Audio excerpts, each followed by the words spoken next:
আসসালামু আলাইকুম। জানিয়ে দিব এই মাত্র পাওয়া সংবাদ। প্রথমেই বলে দিচ্ছি সংবাদ শিরোনাম, এরপর বলবো বিস্তারিত। পুরো দেশ আজ এক হাড় হিম করা মধ্যরাতের সংঘাত আর রক্তক্ষয়ী উত্তেজনার সাক্ষী। আজ সবথেকে বড় ব্রেকিং নিউজ। দীর্ঘ প্রতীক্ষার পর আজ সন্ধ্যায় জাতির উদ্দেশ্যে কি তবে বিস্ফোরক ভাষণ দিলেন শেখ হাসিনা? আর সেই ভাষণের রেশ কাটতে না কাটতেই কি রাতেই রাজপথে ঝাঁপিয়ে পড়ল নিষিদ্ধ ঘোষিত ছাত্রলীগ? কেন হঠাৎ ওলটপালট হয়ে গেল সব প্রশাসনিক সমীকরণ? আর পর্দার আড়ালে চলা এই বিশাল দাবার চালের আসল রহস্য কি? পাধানের ক্ষমতা দখলের এই রোমহর্ষক সত্য জানতে ভিডিওটি 1 সেকেন্ডও না টেনে শেষ পর্যন্ত দেখুন। আরও জানাব, স্কুলের শিক্ষকের সামনেই ছোট্ট ছাত্রীকে জুতা দিয়ে মারধর, অভিযুক্ত যুবলীগ নেতার স্ত্রীকে ঘিরে এলাকা জুড়ে তীব্র ক্ষোভ ও চাঞ্চল্য। এতক্ষণ শুনছিলেন শিরোনাম, এখন বলবো বিস্তারিত। তাই ভিডিওটিকে একটি লাইক দিয়ে চ্যানেলটা সাবস্ক্রাইব করে সম্পূর্ণ ভিডিওটা মনোযোগ দিয়ে দেখতে থাকুন। পুরো বাংলাদেশ আজ এক অভাবনীয় রাজনৈতিক মোড় আর সব সমীকরণ ওলটপালট করে দেওয়া এক ঐতিহাসিক ঘটনার সাক্ষী হয়ে থাকল। আজ সবথেকে বড় ব্রেকিং নিউজ আমাদের হাতে এসেছে। দেশের ক্ষমতার কেন্দ্রবিন্দুতে আজ এক বিশাল অগ্নিকাণ্ড ঘটেছে, যখন খবর ছড়িয়ে পড়েছে যে আজ সন্ধ্যায় সরাসরি জাতির উদ্দেশ্যে এক বিশেষ ভাষণ দিয়েছেন শেখ হাসিনা। আন্তর্জাতিক এবং গোয়েন্দা সূত্র থেকে পাওয়া অত্যন্ত চাঞ্চল্যকর ও শিউরে ওঠার মতো তথ্য অনুযায়ী এক বিশেষ ভিডিওবার্তার মাধ্যমে তার এই ভাষণ প্রচার করা হয়েছে, যা মুহূর্তের মধ্যে পুরো রাষ্ট্রযন্ত্রকে স্তব্ধ করে দিয়েছে। এই খবরটি ছড়িয়ে পড়ার পর থেকেই রাজধানীর প্রতিটি মোড়ে এবং সাধারণ মানুষের মনে এক বিশাল আতঙ্ক আর বিস্ময় সৃষ্টি হয়েছে।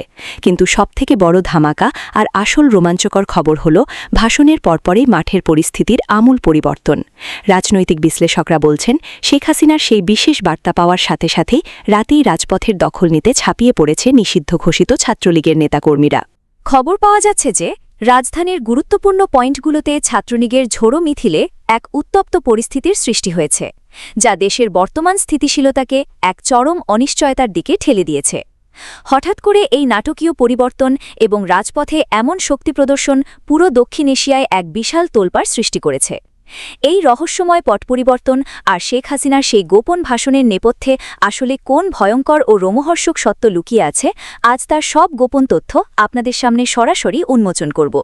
পরিস্থিতির ভয়াবহতা বুঝতে 1 সেকেন্ডও না টেনে পুরো ভিডিওটি শেষ পর্যন্ত দেখুন, কারণ আজকের এই প্রতিবেদন দেশের শাসন ব্যবস্থা আর আগামীর ক্ষমতা দখল নিয়ে সবথেকে বড় ঘোষণা হতে যাচ্ছে। আন্তর্জাতিক গোয়েন্দা সংস্থা এবং রাজনীতির নীতি নির্ধারণী মহল থেকে পাওয়া অত্যন্ত শিউরে ওঠার মতো তথ্য অনুযায়ী এই রাজনৈতিক চালটি কোনো সাধারণ ঘটনা নয়, বরং এটি এক সুপরিকল্পিত দাবার চাল। বিশ্বস্ত সূত্র বলছে, পর্দার আড়ালে চলা অনেক গোপন সমঝোতা এবং বিশেষ শক্তির গ্রিন সিগন্যালের ফলেই শেখ হাসিনার এই ভাষণ এবং ছাত্রলীগের এই আকস্মিক সক্রিয়তা নিশ্চিত হয়েছে। এই হঠাৎ ঘটে যাওয়া ঘটনা প্রবাহ প্রমাণ করছে যে বাংলাদেশের রাজনীতি এখন আর কেবল সভার মধ্যে সীমাবদ্ধ নেই। এটি এখন সরাসরি এক অস্তিত্ব রক্ষার লড়াইয়ে রূপ নিয়েছে, যা সাধারণ মানুষের কল্পনাকেও ছাড়িয়ে গেছে। গোয়েন্দা সংস্থাগুলো বলছে, নিষিদ্ধ হওয়ার পরেও ছাত্রলীগের এই ঝোড়ো তৎপরতা আসলে ক্ষমতার ভারসাম্য লণ্ডভণ্ড করে দেওয়ার একটি সুগভীর মাস্টার প্ল্যান হতে পারে। নথিপত্র অনুযায়ী এই নতুন সমীকরণ আসলে এক বড় ধরনের ওলটপালটের ইঙ্গিত দিচ্ছে, যা আগামী রাজনৈতিক মানচিত্রকে মুহূর্তের মধ্যে বদলে দিতে পারে। আজ সন্ধ্যা হতেই যখন শেখ হাসিনার ভাষণের বার্তা এবং ছাত্রলীগের হামলার খবর রাজপথে ছড়িয়ে পড়ে, তখন থেকেই প্রশাসনের অন্দরমহলে চরম আতঙ্ক আর বিশৃঙ্খলা সৃষ্টি হয়েছে। বিশ্লেষকরা বলছেন, এই খবর বর্তমান রাজনৈতিক প্রেক্ষাপটে এক চূড়ান্ত সতর্কবার্তা, যা প্রমাণ করছে যে ক্ষমতার খেলায় যে কোনো সময় বড় ধরনের সংঘাত সংঘটিতরই। রাজধানীর প্রতিটি মোড়ে আজ একটাই আলোচনা, কেন হঠাৎ এই সময়ে ভাষণ দিলেন শেখ হাসিনা, আর ছাত্রলীগের পরবর্তী পদক্ষেপ আসলে কি?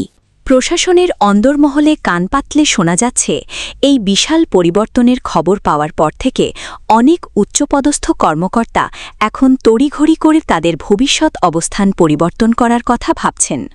তারা বুঝতে পারছেন যে রাজনৈতিক এই বিশাল ঢেউয়ের সামনে টিকে থাকা এবং পরিস্থিতিকে সামলানো প্রায় অসম্ভব হয়ে পড়বে।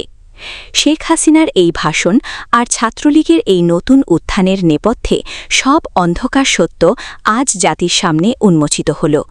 আপনারা কি মনে করেন এই নতুন মেরুকরণ কি দেশের রাজনীতির মোড় চিরতরে ঘুরিয়ে দেবে? আপনাদের মূল্যবান মতামত নিচের কমেন্ট বক্সে অবশ্যই লিখুন। ব্রেকিং নিউজের প্রতিটি আপডেট সবার আগে পেতে ভিডিওটি এখনই শেয়ার করুন এবং আমাদের সাথেই থাকুন। পিরোজপুরের জিয়ানগর উপজেলায় এক স্কুল ছাত্রীকে শিক্ষকের সামনেই জুতা দিয়ে মারধরের অভিযোগ ঘিরে এলাকায় তীব্র চাঞ্চল্যের সৃষ্টি হয়েছে। অভিযুক্ত নারী স্থানীয় এক যুবলীগ নেতার স্ত্রী বলে জানা গেছে। ঘটনাটি ঘটেছে উপজেলার পাড়েরহাট ইউনিয়নের দড়িচর গাজীপুর সরকারি প্রাথমিক বিদ্যালয়ের সামনে। ভুক্তভোগী নুসরাত জাহান নামের ওই শিক্ষার্থী পঞ্চম শ্রেণীতে পড়াশোনা করে। স্থানীয় সূত্র ও বিভিন্ন গণমাধ্যমের তথ্য অনুযায়ী কিছুদিন আগে সামাজিক উন্নয়ন ফাউন্ডেশন বা STF এর সঞ্চয়ের টাকা আত্মসাতের চেষ্টাকে কেন্দ্র করে দুই পরিবারের মধ্যে বিরোধ তৈরি হয়। সেই বিরোধের জের ধরেই এই হামলার ঘটনা ঘটেছে বলে অভিযোগ উঠেছে। জানা গেছে অভিযুক্তা জাকিয়া সুলতানা স্থানীয় যুবলীগ নেতা সবুজ খানের স্ত্রী। ভুক্তভোগী পরিবারের দাবি, বেশ কিছুদিন ধরেই তাদের ভয়ভীতি ও হুমকি দেওয়া হচ্ছিল। এমনকি আতঙ্কের কারণে নুসরাত প্রায় 10 দিন স্কুলেও যেতে পারেনি। পরে বিদ্যালয়ের প্রধান শিক্ষক মোস্তফা ফয়সাল বিষয়টি জানতে পেরে শিক্ষার্থীর পরিবারের সঙ্গে কথা বলে এবং তাকে বাড়ি থেকে স্কুলে নিয়ে আসার সিদ্ধান্ত নেন। কিন্তু মঙ্গলবার সকালে স্কুলে যাওয়ার পথে অভিযুক্ত নারী নুসরাতের ওপর হামলা চালান বলে অভিযোগ রয়েছে। প্রত্যক্ষদর্শীরা জানান, প্রথমে বাগবিতণ্ডা শুরু হলেও পরে ওই নারী ছাত্রীকে জুতা দিয়ে মারধর করেন। বাধা দিতে গেলে প্রধান শিক্ষকও ধাক্কাধাক্কির শিকার হন বলে জানা গেছে। এ ঘটনায় এলাকায় ক্ষোভ ছড়িয়ে পড়ে। স্থানীয় বাসিন্দারা বলছেন, দীর্ঘদিন ধরে ওই পরিবার নানা ধরনের প্রভাব খাটিয়ে এলাকায় ভয়ভীতি সৃষ্টি করে আসছে। ভুক্তভোগী শিক্ষার্থীর মা গোলাপী বেগম বলেন, মেয়েকে নিয়মিত ভয় দেখানো হতো এবং আগেও তার স্বামীকে মারধরের চেষ্টা করা হয়েছিল। তিনি ঘটনার সুষ্ঠু বিচার দাবি করেছেন। বিদ্যালয়ের প্রধান শিক্ষক মোস্তফা ফয়সাল বলেন, শিক্ষার্থীটি নিরাপত্তাহীনতার কারণে স্কুলে আসা বন্ধ করে দিয়েছিল, তাই তিনি নিজেই বাড়ি থেকে নিয়ে আসছিলেন।